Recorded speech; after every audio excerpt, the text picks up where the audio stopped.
My name is Allison Berryhill, and I am in Audubon County, Iowa.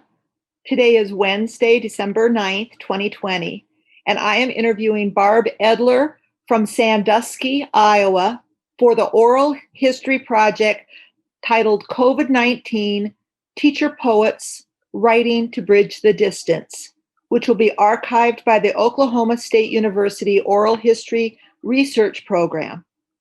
So hello, Barb. Hello, Allison. Hi, I'd like to ask you to introduce yourself and maybe tell me a little bit about how you became an educator.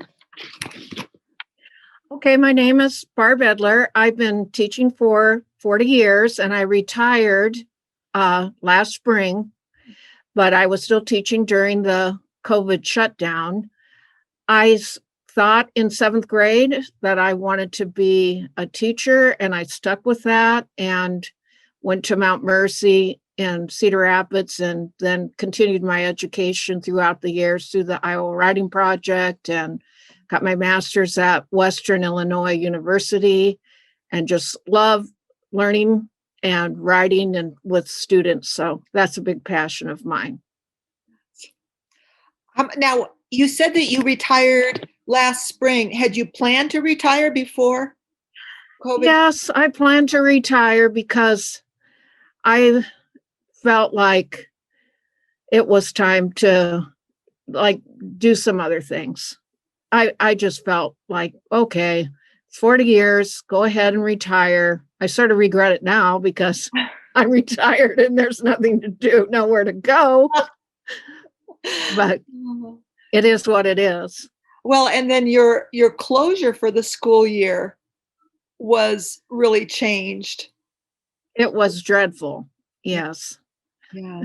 You want to There wasn't any of that. There wasn't any of those goodbyes to the staff, the kids, the teas, all that silly stuff we do sometimes to celebrate the end of a career. So it was just kind of like, adios. Yeah. Oh, that's a whole different dimension that you experienced. Yeah. With that. Well, we're here to document the impact of COVID-19 on educators and education. And so when you go back to the spring of 2020, how did you learn that the teachers in Iowa, or specifically in Keokuk, were going to be either going to remote or closing down? Do you actually remember that moment and that experience? Can you go back to that?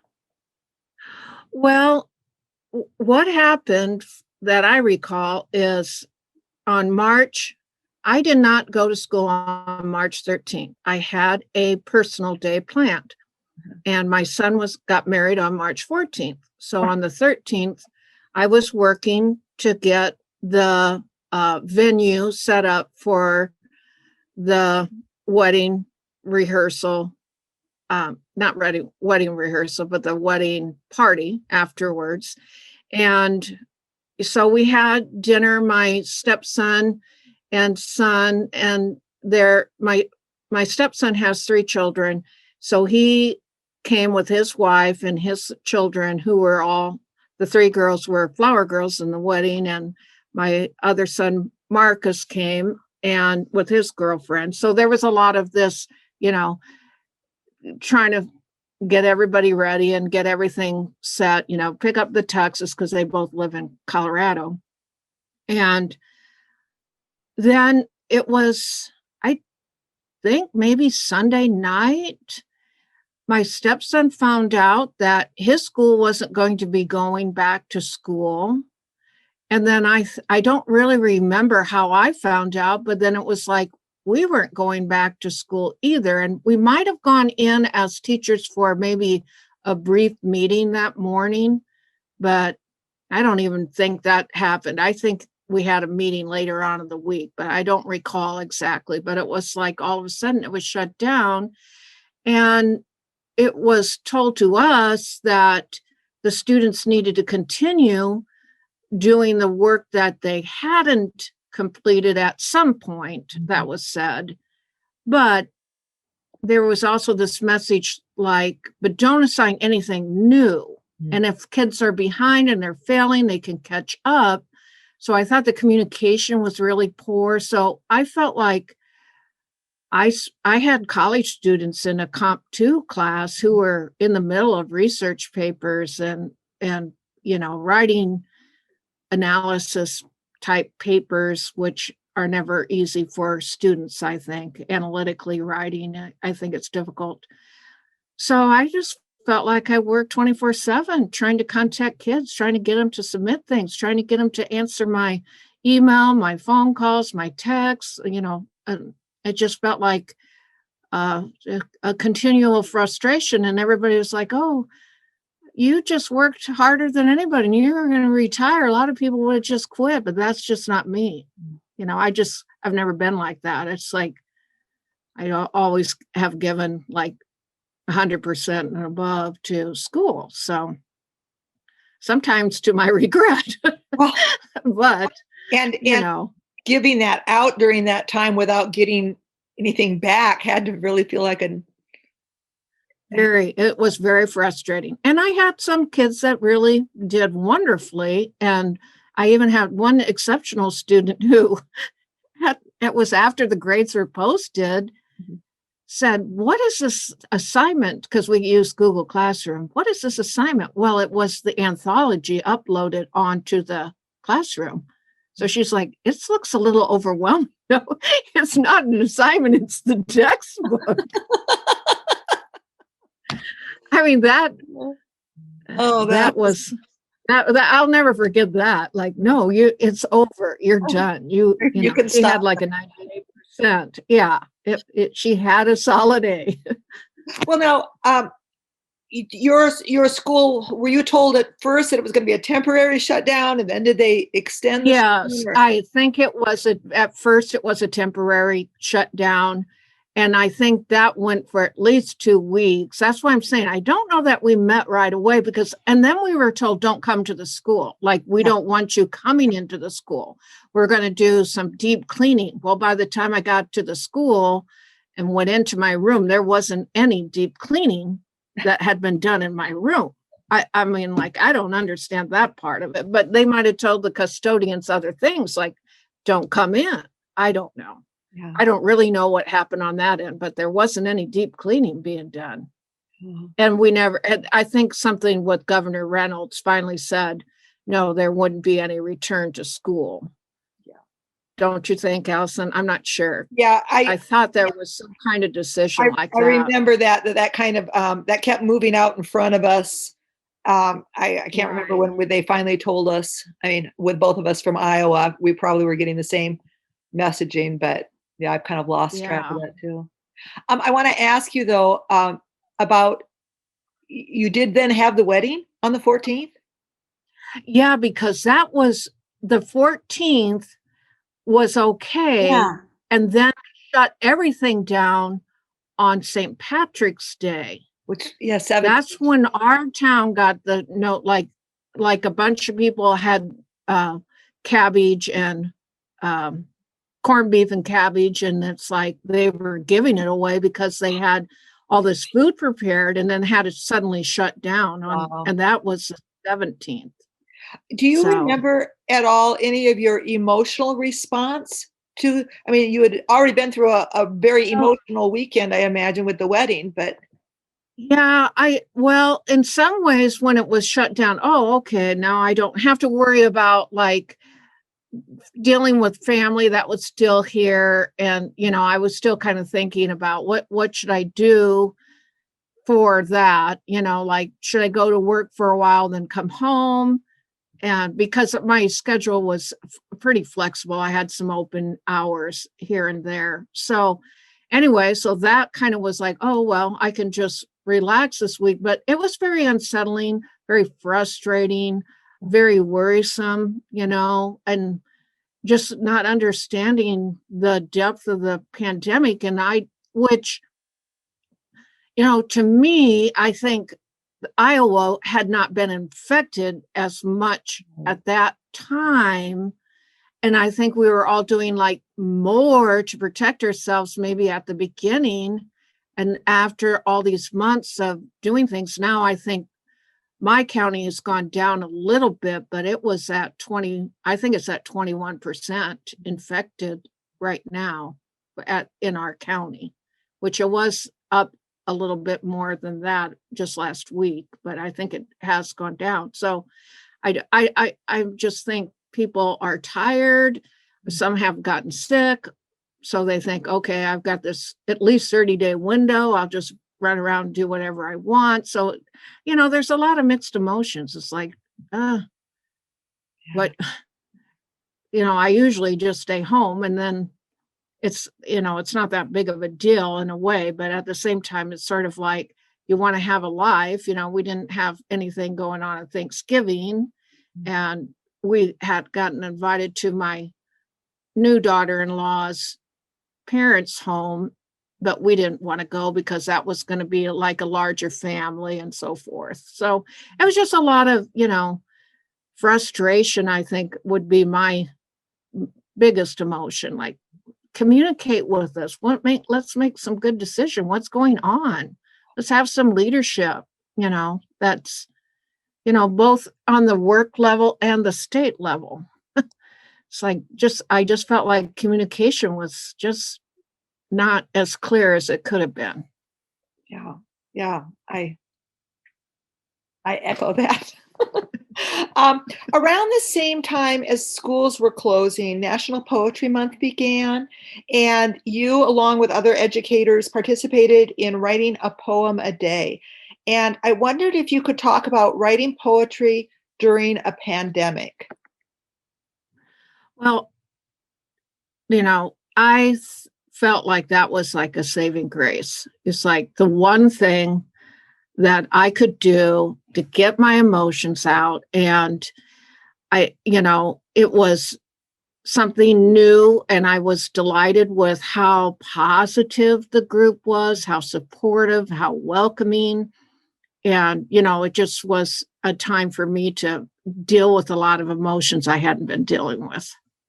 So it was kind of cathartic, I don't think I'm saying that word right, but it was very, therapeutic. Would you like to read one of your poems that you wrote during the early days of the shutdown? Okay, I'm going to start with Meltdown in Aisle 3.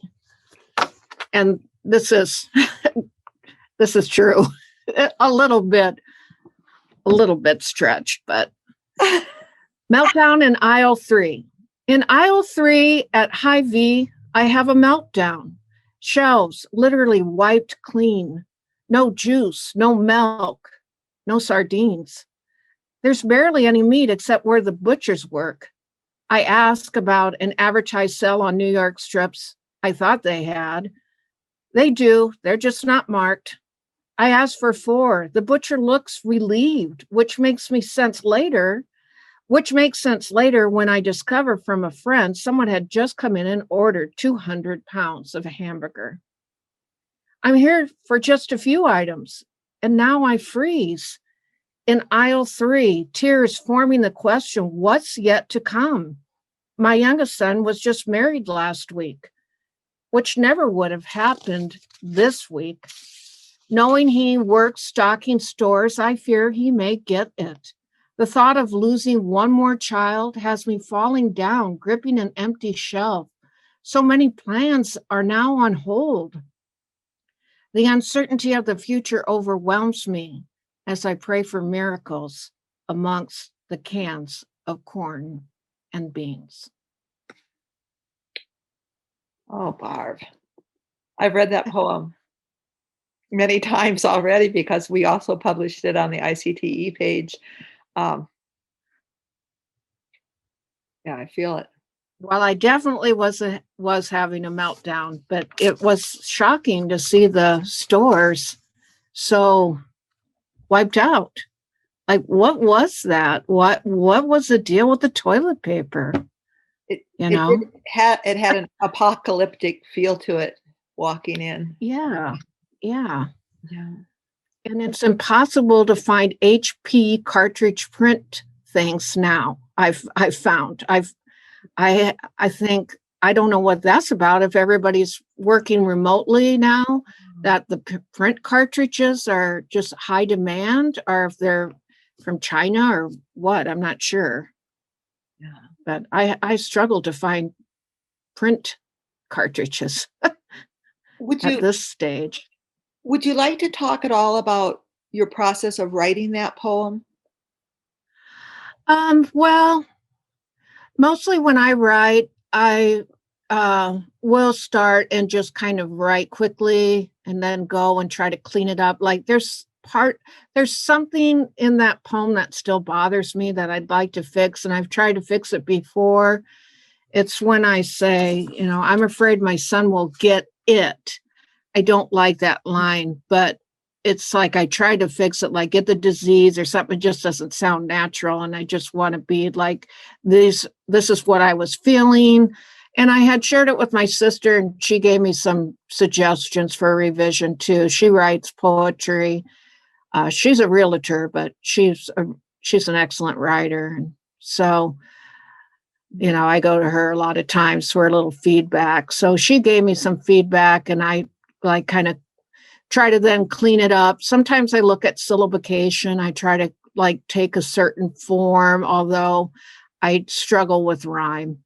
So mine aren't very lyrical usually. My poetry is I feel a real sort of power. just straightforward. Part of the power of your poem, I think, is moving from the very concrete, trying to order these steaks and the things you're actually seeing on the shelves, to then that abstract emotional feel as you talk about your son who is going to be working in these stores that seem so suddenly foreign, and what that takes you back into in your own history, and the emotional contrast there, I think, is really strong.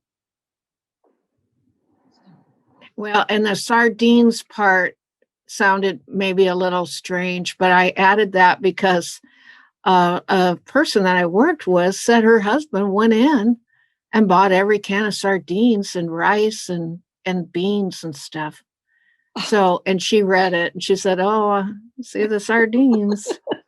So it was sort of a little inside thing. Connection to something you'd experienced. Yeah, because it's like, who wants sardines? I don't, but just imagine even that is wiped out. So as you read that poem now, I mean, we're in a different place in the pandemic. Is there? How do you feel, or what do you notice about that poem now? Well, I don't know. I guess I still feel it.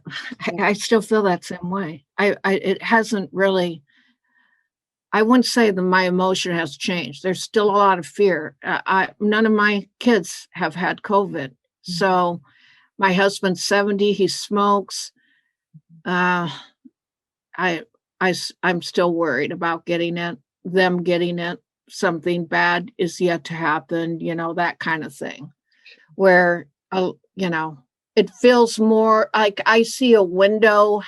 I think in the future with people in other countries getting vaccinations, I keep thinking, well, hopefully people will survive this, But of course, not all of us have survived, which is so sad. I mean, the numbers are astronomical. And I notice from time to time, I don't always know the people, but I'm always saddened by the teachers that we've lost.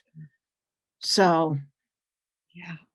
I mean, you don't have a choice. You're expected to be this essential worker, and everybody's always about, we want our kids in school. We want that normalcy and that place for them to be so that other people can work.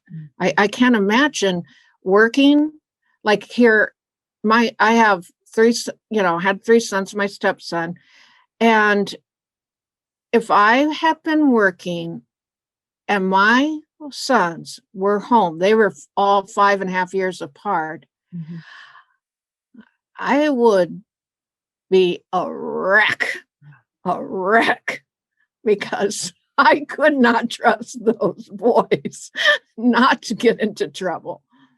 The youngest one was always really good, but those other two, I ran ragged trying to keep them in line. So I'm just saying, I feel for the teachers that have to try to manage home and teaching. Because they make the teachers go to work now. Like the last couple of weeks, they went back to work, I think last week or this week. I'm not sure. Was Thanksgiving last week? I don't remember. I don't think it was it? Oh my word, look how blurred our time is. I know. It's terrible. Yeah. Well, anyway. No, 2 weeks ago now. 2 weeks ago. Yeah. So they came back. They never have school on Monday. It's just for the teachers. And then they have more like a hybrid. So half the class comes on Tuesday, Thursday, and half the class goes on Wednesday, Friday. So there's always kids home alone if they're in a single parent or both parents work. So I'm just saying, that's the one thing. It's like, thank goodness I don't have to deal with that part of my life,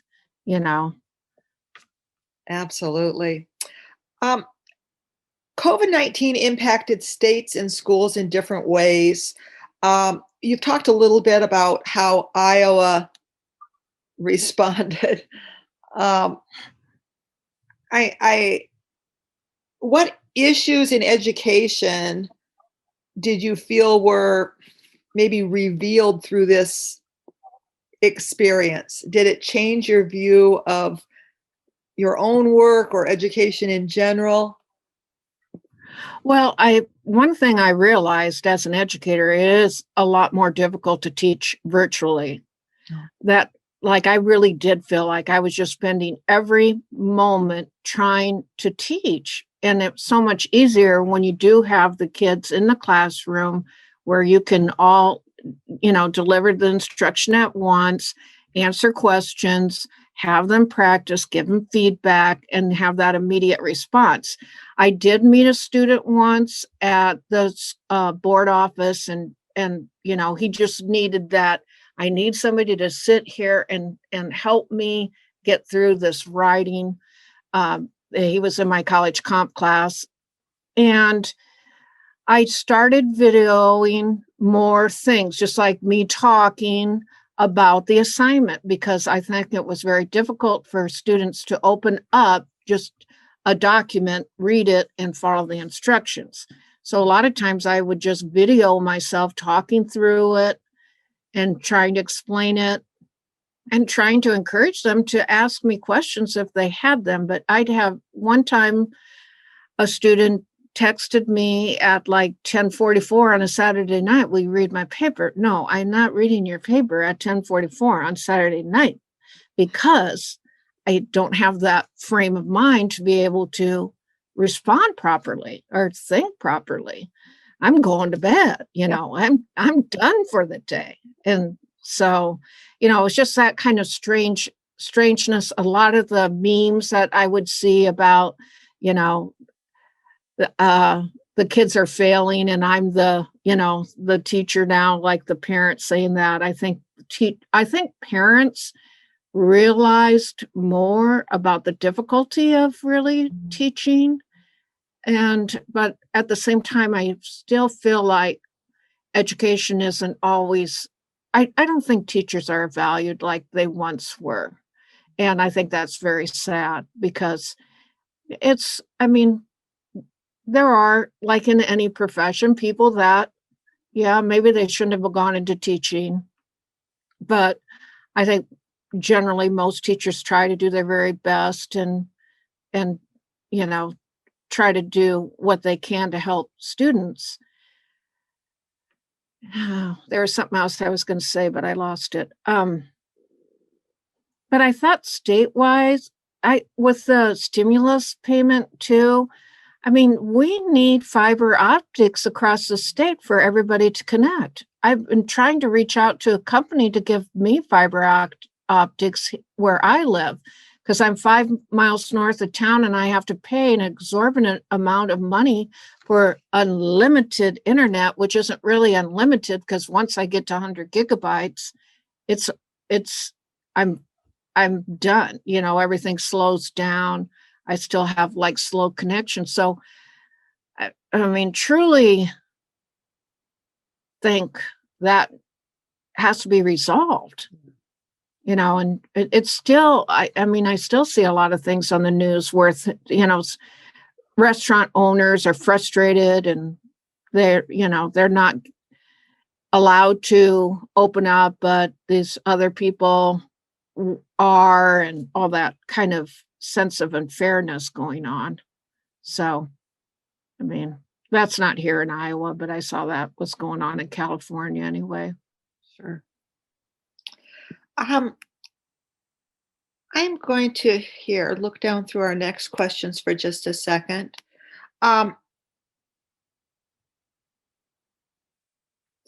Did you feel that the issues related to school during this time impacted your poetry writing at all? Not necessarily that they. I don't think so.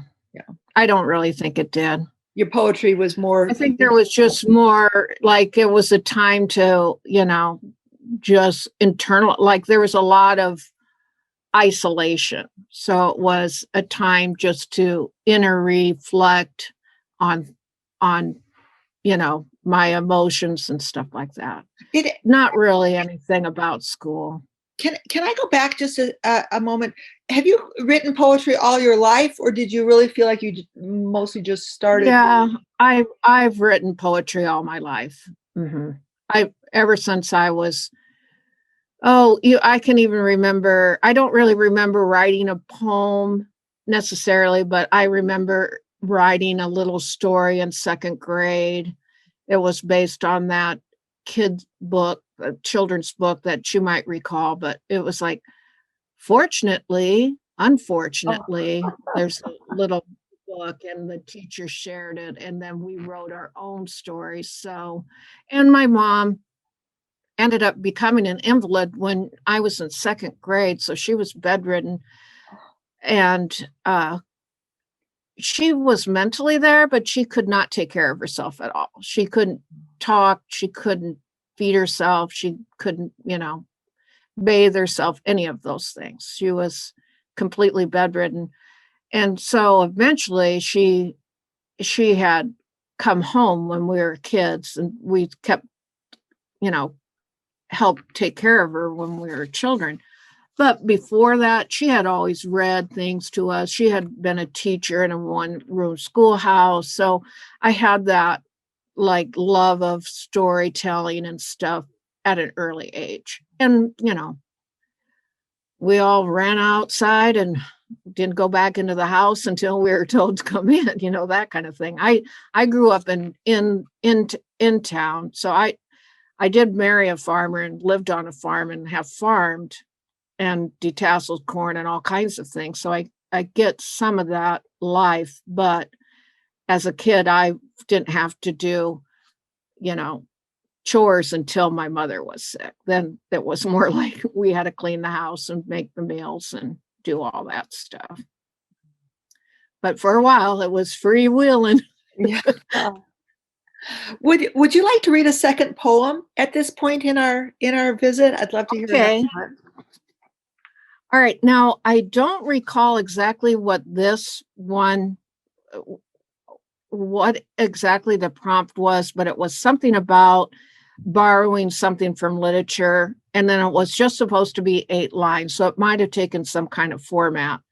But this is called So Much Depends on COVID-19.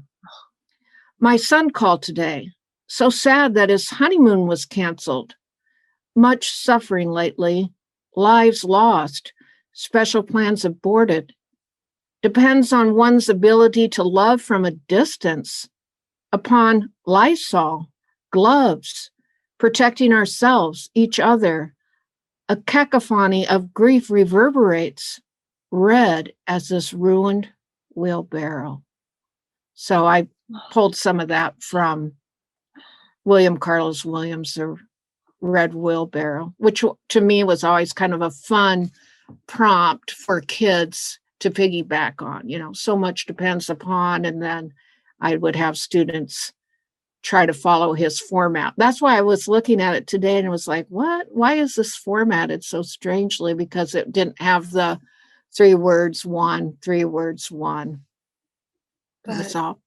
And yet using that so much depends idea as you look through COVID things, you know, the right. Yeah. And and then the red wheelbarrow at the end. Oh, that's a really fun way to examine that time. As you revisit this piece of writing, what do you notice?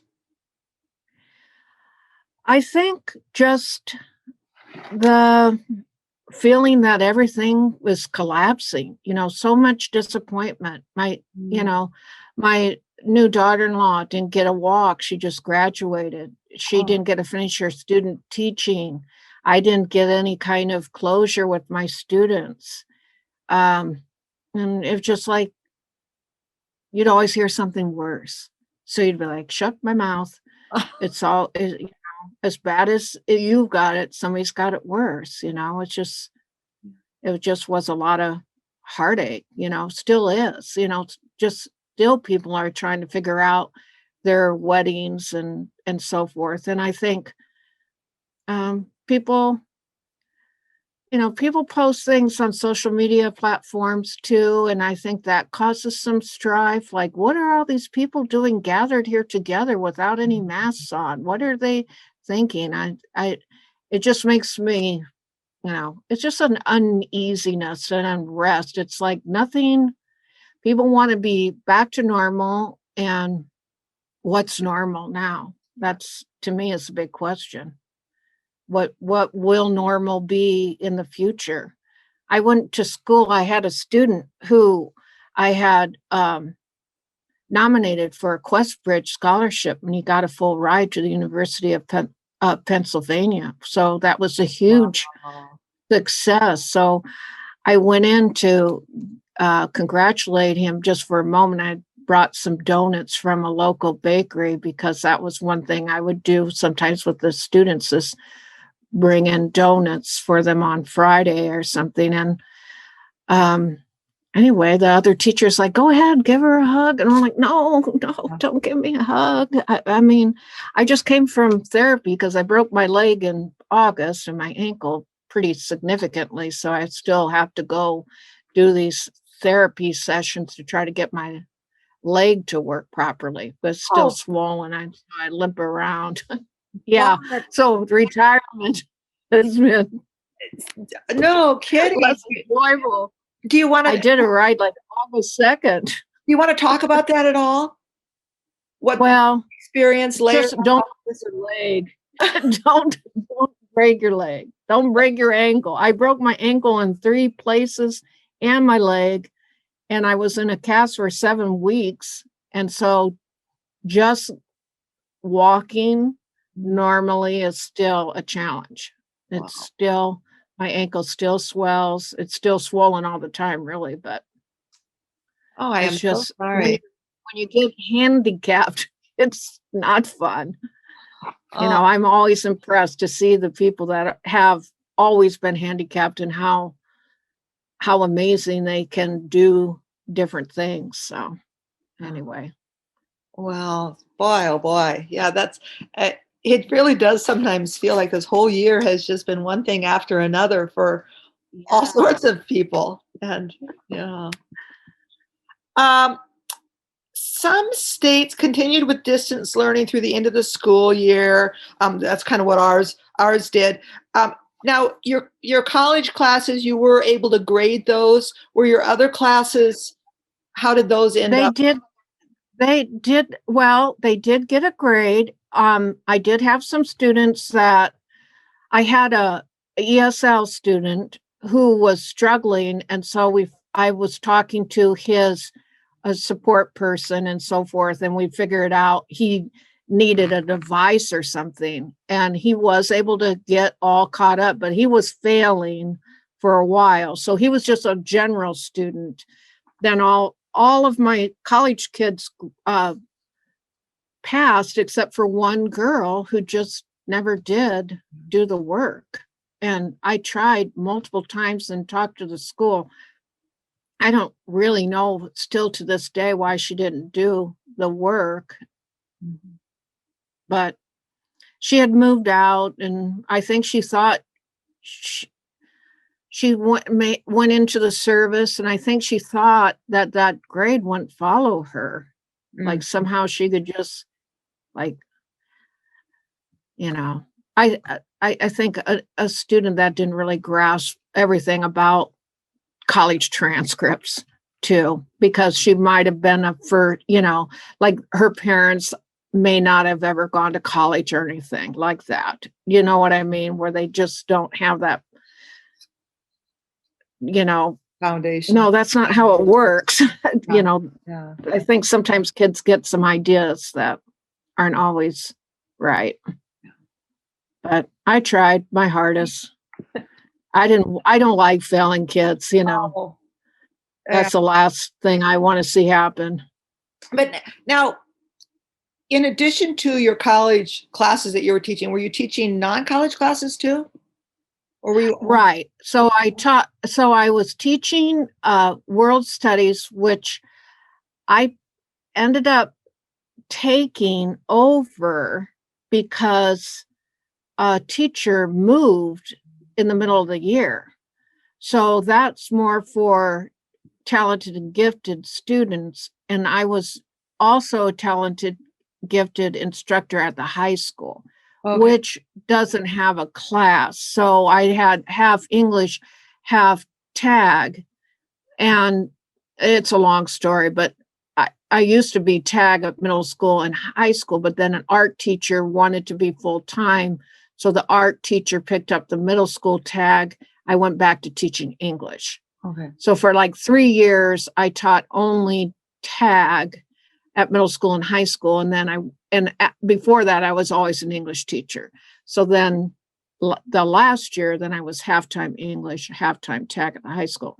So I had this world studies class, and then I had a freshman literature class that was supposed to be for like an advanced freshman class. And I had one other class. I'm trying to think what it was. Isn't that funny? I had speech 1 the first semester, but I had something different second semester. Oh, I picked up that world literature, but I had AP Lit. So I had a small group of AP kids. So then I was also trying to help them get ready for the exam, because they still had the exam, and that AP exam was really strange, I thought, because it was all of a sudden down to like you have 50 minutes to write one essay based on a piece of prose. And they must have all received a different piece of prose. Okay. So which, because I was able to look at their essays and see their scores, I didn't see why they got a score the way they did. But I just thought, wow, weird. At the end of our school year, our students were given the choice to either take the grade they had at the March 13th cutoff, or they could take a pass-fail, whichever did the least harm to their grade point, which was kind of I think we were trying to like minimize harm, I guess, but did your school do something similar? Well, I was told they didn't want us to make new assignments for the students that, but the only thing I was trying to do was get them to do like a final project that they had started, like a portfolio. So finish up these things. And I pushed out,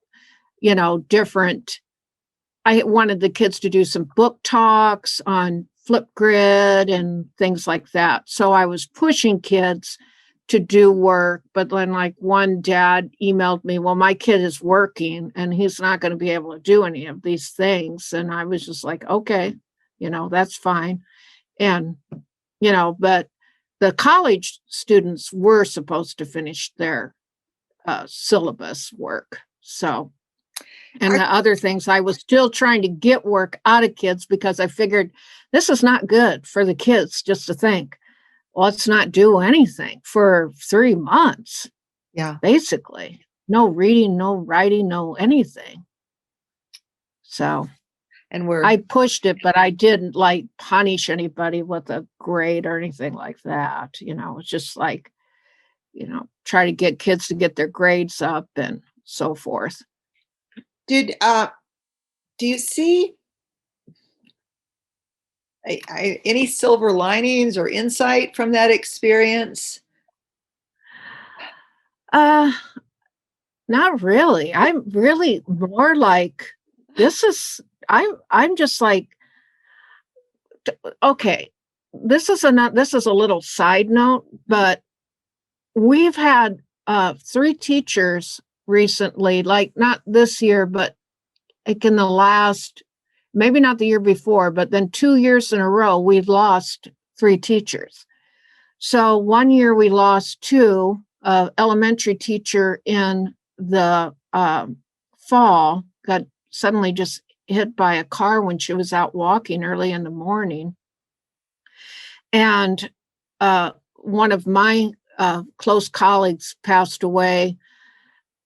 He was just wanting to get to 65, and he just passed away shortly after his birthday because he'd gotten a bad flu that I even got that year, and he had some heart issues, and he suddenly died. And then the year after that, and he was a history teacher, another history teacher passed away. And I said to my sister, I said, I know the next short story title, The Year I Didn't Learn Anything Because My Teacher Died. Because when the subs come in and they're literally not going to come up with the plans and so forth, the kids just don't learn anything. And that's what I feel like is that same kind of connection. Like all of a sudden we're not learning anything, and it's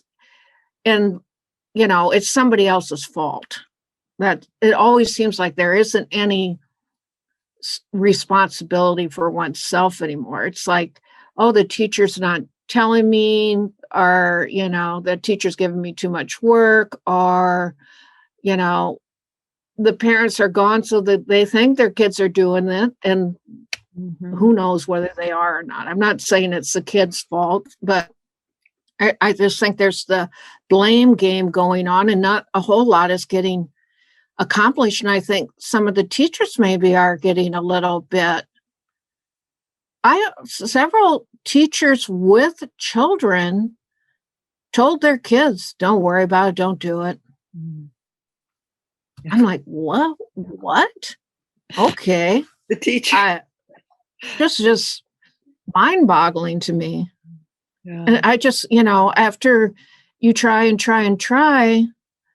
and you don't feel like you're getting anywhere, I can see where people would maybe shut down and just like, okay, I guess I'll just be lazy too. That's what they were laughing at me, is I was working so hard trying to get things done, and I was going to retire. So it was like, well, we wouldn't have blamed you if you just shut down, just quit. Oh. That's just a sad sentiment. That's just, human nature, I guess. Yeah. More than the pandemic, but I really felt like there's no silver lining until we try to value education and think we need these kids to know something. Yeah. And I do think that the pandemic maybe shone a spotlight on that. Yeah. Right. It's like glaring, like we need to figure out some ways to improve our students' skills and ability to have some success. Yeah. Why is it important? I mean, I think maybe that value of education is, and as a tag teacher, there was a lot of STEM push, and I understand that. There is a lot of push towards 2-year degrees, and we need carpenters, we need plumbers, we need electricians, and I think that's great. And I do think education has gotten so expensive, people they just think, well, why even try to go to college? So it's a mixed bag of things. Absolutely. Would you like to share another poem? Okay. Now, do you want me should just read one more, or do you want me to read all four? Yeah, we'll read all four. Okay. Yep. So we'll All read right. the third poem now, and then we'll talk about the future, and then I'll let you read your last one in our closing. Okay. So this one's titled Looking for Signs in Spring. From here, your favorite spot, I watch elm tree buds frantically waving. I feel sun rays warming my face. I ponder pregnant clouds full of promise. I recall Devil's Tower last summer and ominous winds keening lament. I stared at a burnt tree frozen in place. Were you calling to me then? I've been waiting so long for a sign. Today, gazing at the spring sky in your favorite place, I wonder, are you loved? Are you safe?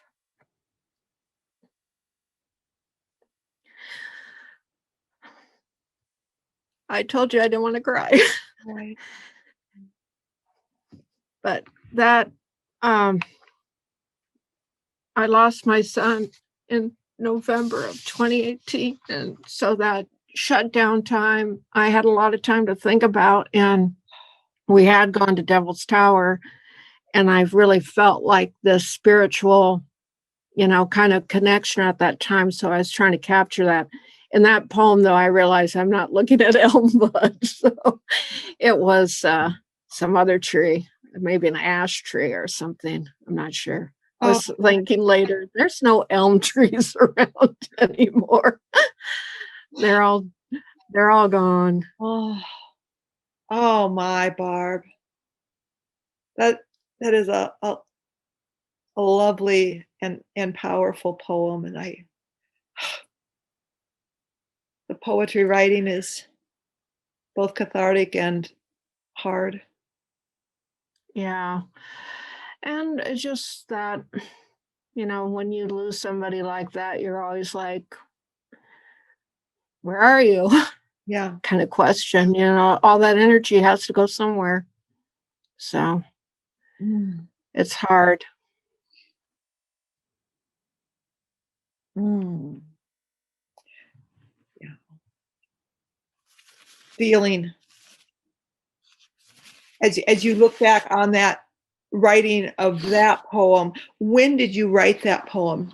Do you know? I wrote that. I actually had the date on that. So I wrote that April 9th. So that was the beginning of the verse love thing.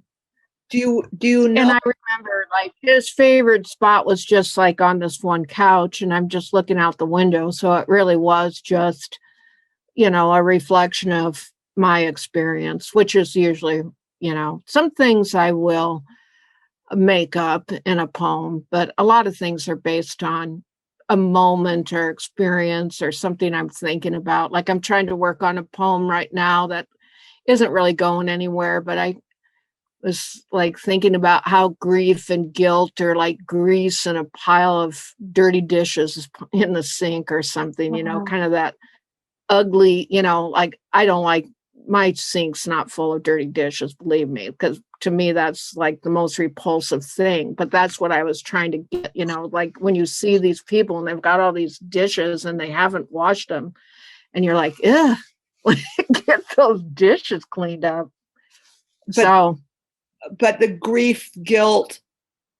Yeah, just that layers of, just awfulness that, I have never gone to therapy, and I probably should, just to get some of those feelings out. So that's what I use for my poetry for. Sometimes it's trying to make sense of the world and try to make sense of what I'm thinking and feeling. And I tend to be way too sensitive. I'll think, oh, they don't like me because this or that or some other silly thing, or it's like, no, just like I had a job offer for the spring and I was told, well, my courses are being ghosted because there's not enough enrollment. So I still might end up teaching, but again, but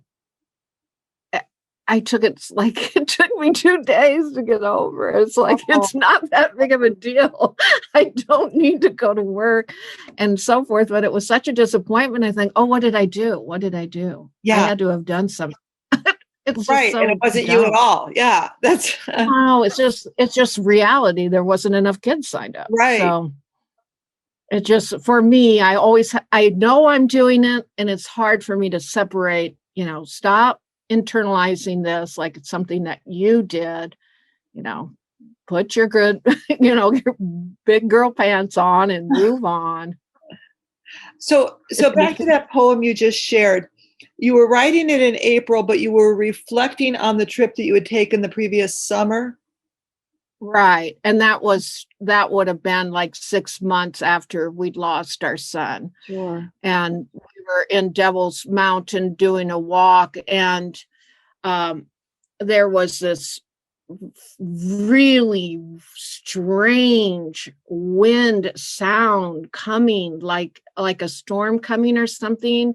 And it was just really, really ominous. And it was just like the whole day was sort of like, it took, like, when you go to Devil's Mountain, you see it, and it's like, when are we ever going to get there? It's like quite a drive to get there. And then there isn't really anything to do there other than to walk around the Devil's Tower. But it was kind of like a place I've always wanted to go. And I didn't even know about it until I watched Close Encounters of the Third Kind back in the 80s. So it'd been a long time since I'd been wanting to go to Devil's Tower. But it just was so, it was just like a windy, kind of rainy at time day, the sun would be out and it was kind of cloudy.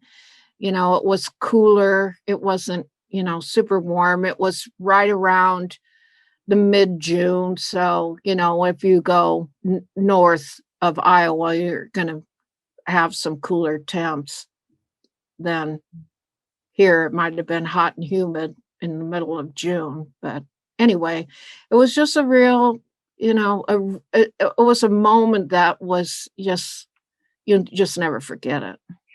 Yeah. Just so that connection with nature, and that, just that eerie wind and how the that beauty of it. Yeah. Brought you into your memories of your son, and then to bring that back again 9-10 months later when you're writing the following April, it is like a ongoing processing. Right. Well, yeah, it's a lovely poem. Thank you for sharing that. The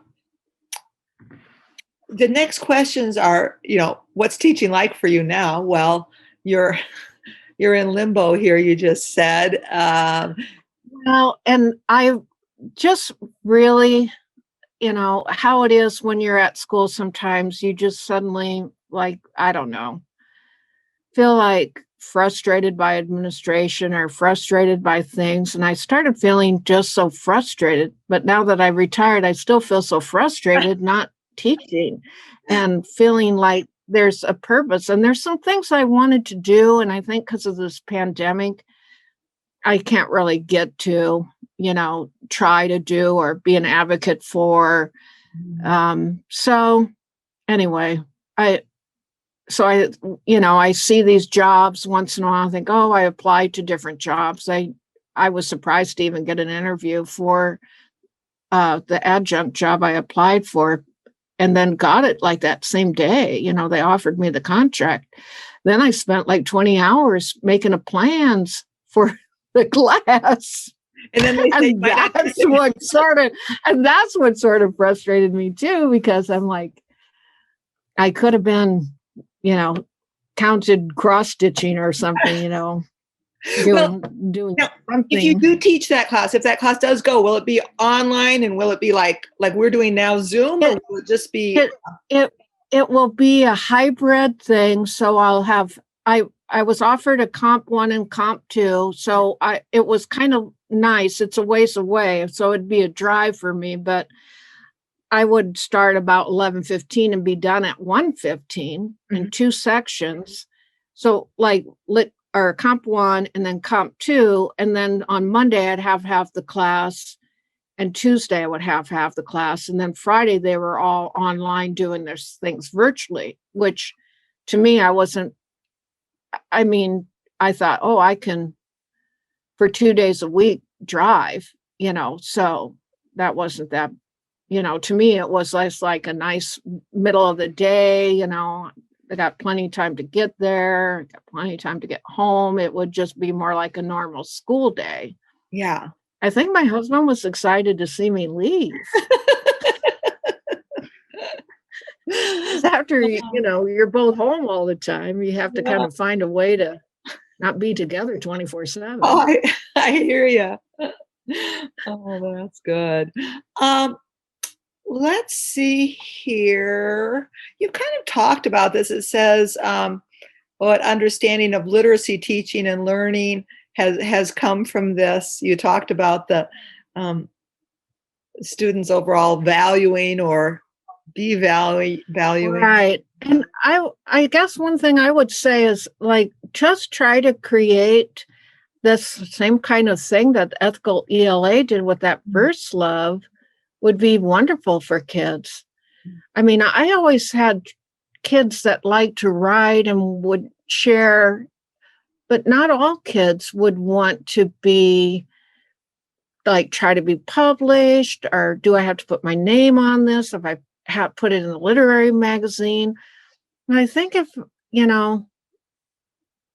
there's always things you want to do differently as a teacher, think back, oh, I wish I would have been more like this or had done that. And I think maybe having that sort of like platform where kids submit things that day and everybody's responding back would be lovely, and empowering for them. But then too, I mean, there is this thing with kids. I could see it blowing up too, like that you just don't know what some kids are going to write. I'm just saying, in my experience, like one time I used to teach creative writing for years too. And it was like we were working on screenplays. Well, this is a kind of an inappropriate story, but some boys took their cameras and went outside and pretended they were fornicating with the mailboxes across the street from the high school. It was like, I have to call home to parents and tell them this is a federal offense and this is what they were doing. It's like, that's what I'm saying. Sometimes I feel like, I don't know, even with like some of those like meets and stuff where kids will write things. I've had kids do things and it's just like, you don't want them bullying. You don't want them writing things that are inappropriate. But I still think if you could get them to understand this is what the expectation is, and this is, what is it that's working well with that person's poem, and have that kind of positive support and feedback, I think they would really flourish with that. Don't you feel that?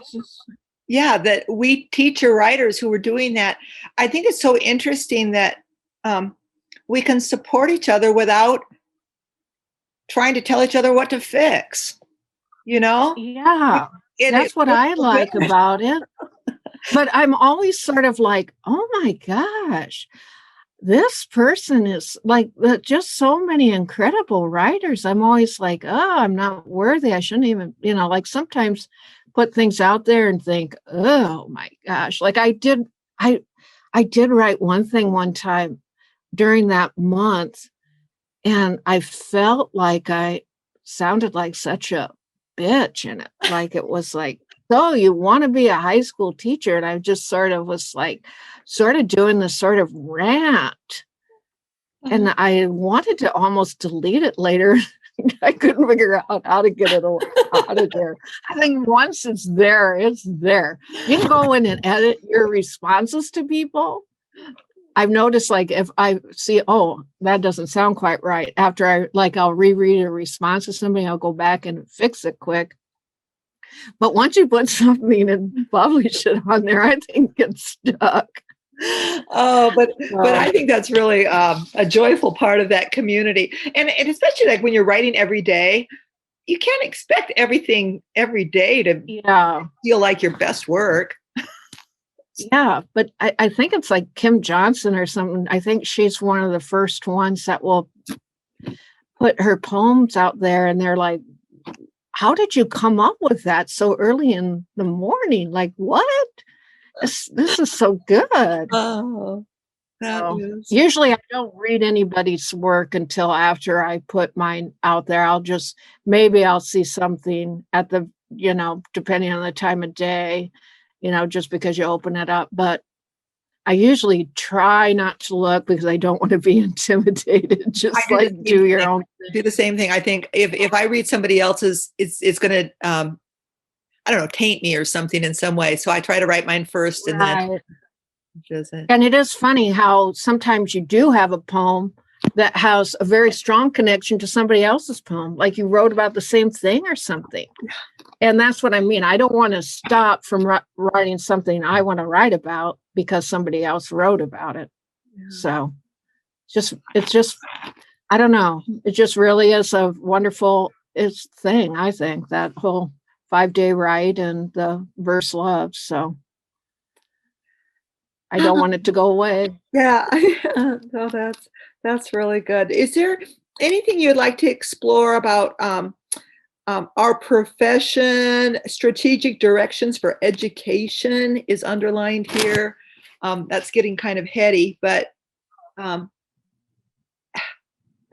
I think to me, I think I'm big with strategies, and I had a lot of coursework after I graduated from college about teaching strategically. So I think everybody has their own kind of routines and so forth, but I do think it's really important to put mentor texts out, help students with using graphic organizers or whatever it takes to help them, get to the part where they can either break down that text and understand it better or create an essay, etc. I think writing with students is huge. I think reading aloud some things with students is huge. I think, reading silently is important as well. I always felt as an educator very frustrated with this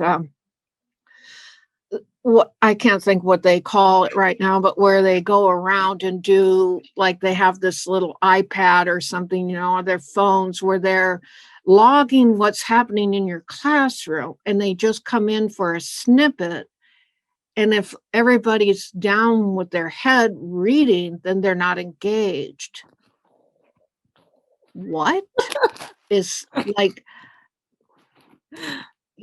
if they're up and they're moving, they're collaborating, then it's engaged. But, to get to that point, sometimes you need to have that quiet reflection. You've got to read.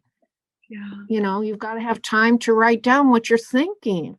That's so funny because I have those same walkthroughs in my school. It seems like, every school in the state is buying this same program and boxes as to what engagement is. Yeah, and then they have this data that comes out like only 50% of the kids were engaged or something. It's like, this is why I get tired. It's like, what get back in the classroom again. Understand if just because they're maybe quiet in this moment doesn't mean they're not engaged. My class was not always a quiet place, but there was time for quiet reading reflection. So, yeah. Well, good. We've been talking for about an hour and 10 minutes. And I want to respect your time, but is there anything else that you'd like to say or talk about that I haven't asked related to, education and poetry writing and just your experience in the pandemic? I guess the only other thing I would say, I think writing with students, like sharing your work and stuff, sometimes that can be kind of painful because they'll say, wow, that sucked, just be like that. And you're like, oh, maybe it does suck. But I think that is important to show them your own process in writing with students. And I think as much as teachers can replicate like the verse love and five right type atmosphere, I think that could only be positive. I just know sometimes there's little pitfalls you never expect. When you're teaching, you think, oh, this is going to be glorious. It's not. But I think that would be. You mentioned in your introduction, that you had experience with the Iowa Writing Project, which is dovetails into this type of experience as well. Writing with each other as opposed to telling the student. And right.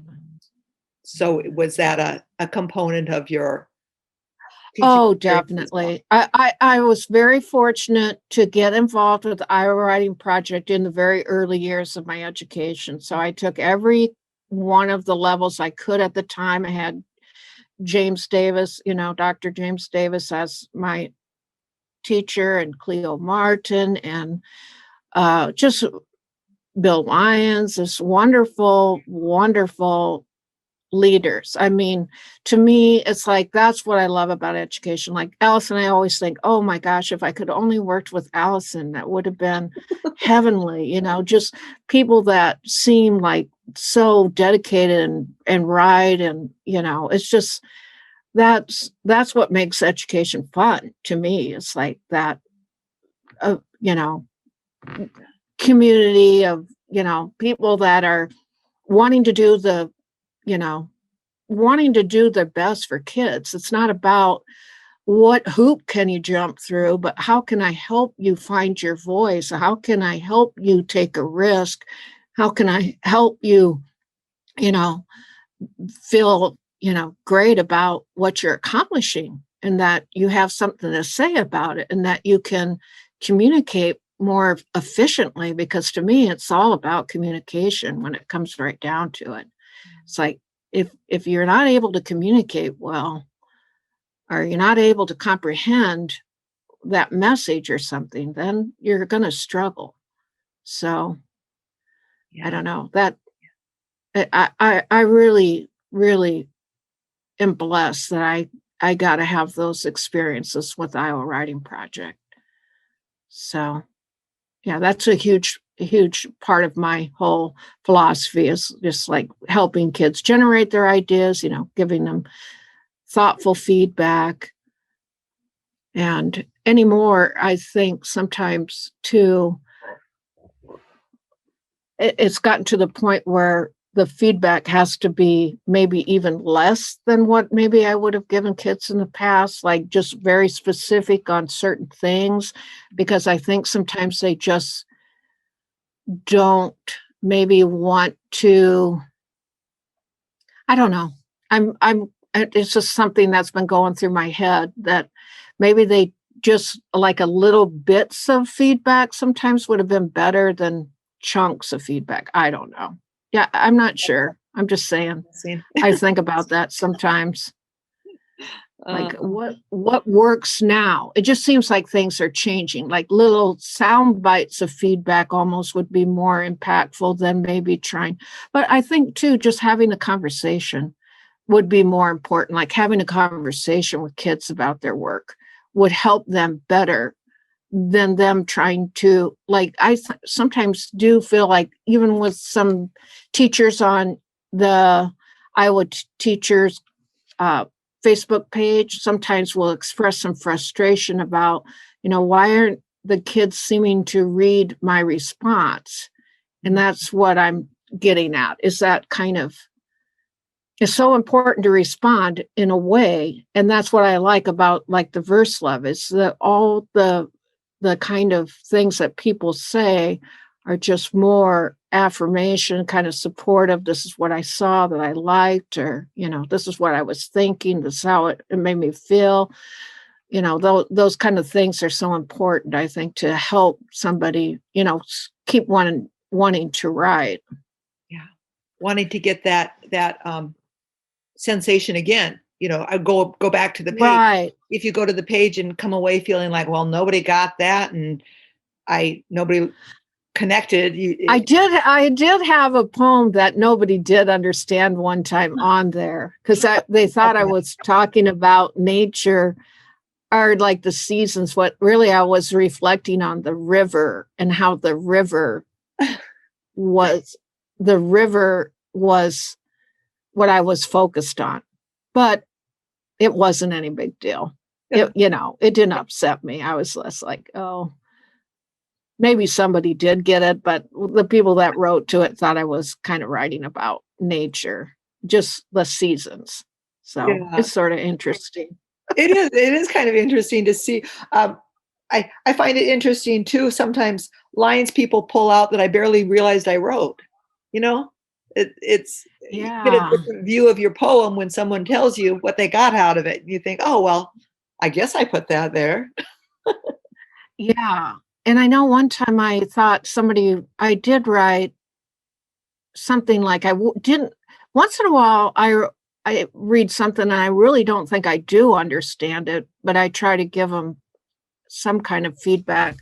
But there was one where somebody I thought was maybe talking about their grandmother or something. And I said, your grandmother, kind of question mark. And then they had commented back, no, it was their father.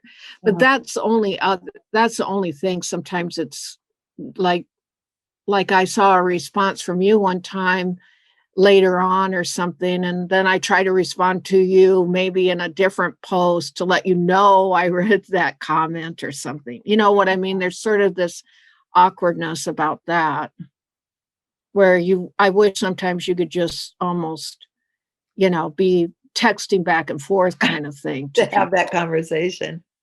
Yeah, but you don't always know when they're online or, like a lot of times I'll go in and write in the morning and post mine, and then I'll read what's there, and then I'll go back in the afternoon and read some more, and then I try to go back in at night. But sometimes I'm done. I'm asleep by the time you post something, Allison. Yeah, because I'm a late night poet. Yeah, you're more late night, and I'm like, I'll look for you. A lot of times I'm like, oh, gee. And then I'll look at it the next day or something. Because I never miss. I'm late, but I never miss. I know, because I always look for it, but I was like, oh, and I don't know. I just I've missed it a few times. So fun. Well, would you like to close with a final poem, Barb? Okay. And you want to give us a little framework for this, or just? Okay, well, this is really like the story of losing my son. So it's what I wanted to end with. And it's just, they decided that he'd committed suicide. And sometimes I think there might have been something else involved, but that's the hardest thing for me, is coming to, what was this? What was this, somebody doing this to him, or did he do this himself? So that, probably may never get answered, but I wasn't able to get into his phone and for like a couple years, but I just recently was able to get into his phone, and I've taken some notes from things that were said and so forth. So I'm just still trying to answer that kind of mystery for myself. But I'm so sorry. Yeah, it's just an ugly thing. So he had problems. So I mean, he was addicted, and I tried to get him help, and he was working a lot, and I didn't see the addiction coming back. So that's one thing I was hoping when I retired, maybe I could be more of an advocate to get people the help they need, especially with addiction, because they just lock them up, and locking people up for something like that just adds more problem than a solution. And the meth in Keokuk is significant. It's a problem in our community, but we shut down the oh, like the mental ward, there's no place to send people for rehab. You have Alcoholics Anonymous, but they don't really want to deal with drug addictions.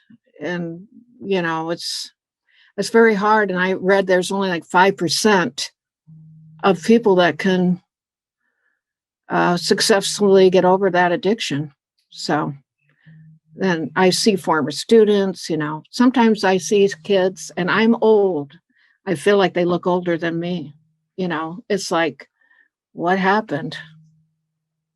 So it's just, it's a big problem. And I wish our state would do something more for those kind of things. Like, let's solve this problem. Meth is a big problem, heroin, other things I know are problems too. It's that it just seems like we just put people in jail and think, well, that's going to fix it. That's what we're going to do. And then the jails are full of people addicted. And then people even figure out ways to send people in jail drugs through stamps and goofy things. And it's just like mind numbing. It's a tragedy. When did you write this poem, Barb? I thought I wrote it in April, but I don't have the date on it. So I'm not sure. But I'm pretty sure if I didn't write it in April, I don't know when I did. Okay. Yeah. I tried to go back and figure it out, and maybe I did it on a 5-day prompt, but I thought I did write this last April. Anyway, so it's called Rituals. Last year, a knock on the door woke me from an uneasy slumber, believing you were coming home. I never dreamt I would find 2 officers at my door, eventually informing me you were never coming home. Now I wake to a numbing wait, daily exercising my best to bury it deep, reminding myself to love, to forgive, to live with purpose, to believe you're in a better place. Carefully, I straighten a homemade ornament, cherishing it more than ever, because at its center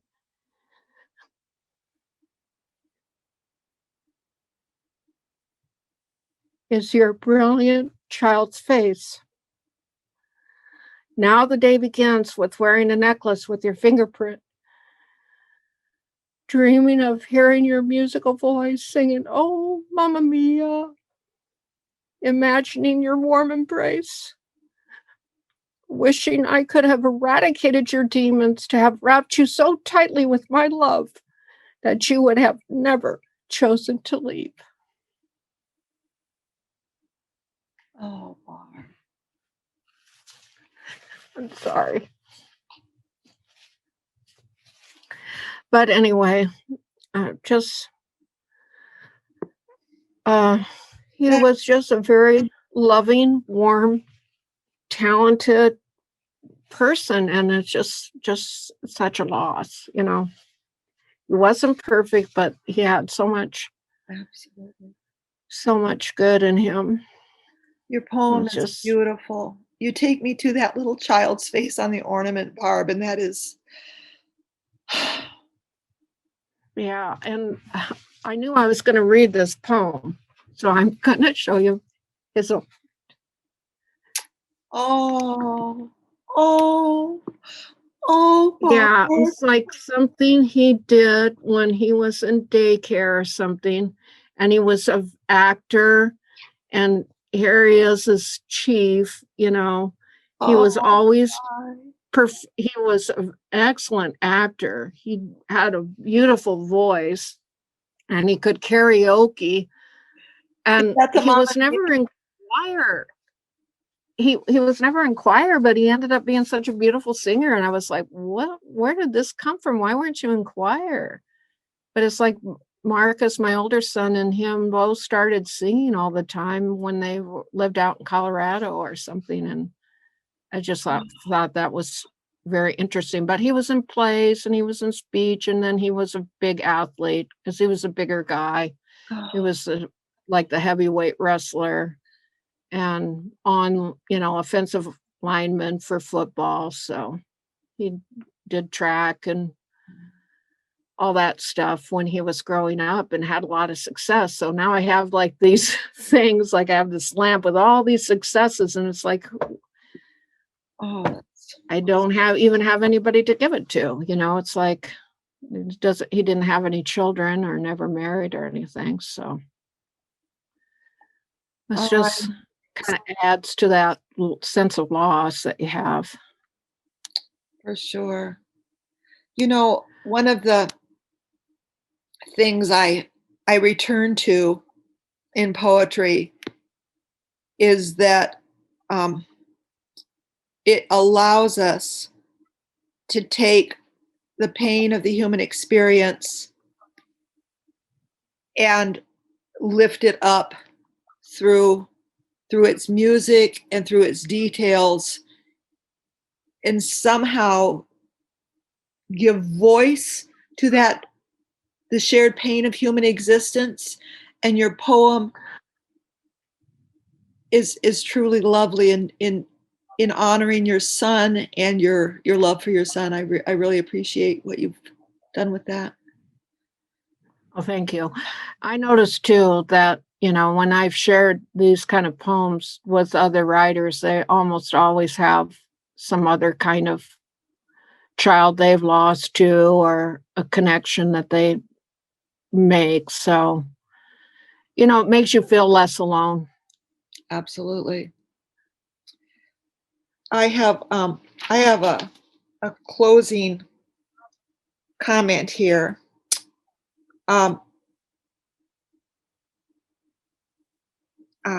I guess here, Barb, this will be real authentic. Thank you so much for your time. Well, thank you. I'm going to close our recording, but then I'm going to talk to you for a few minutes too. Okay. So Okay. Again, thank you so much for sharing what this experience has been like for you as a teacher, poet, person during this time, and your willingness to share it with the archive to hopefully help people at some point understand what it's been like to be a teacher and teacher writer, teacher poet during this strangest of times. So thank you, Barb. Well, thank you, Allison.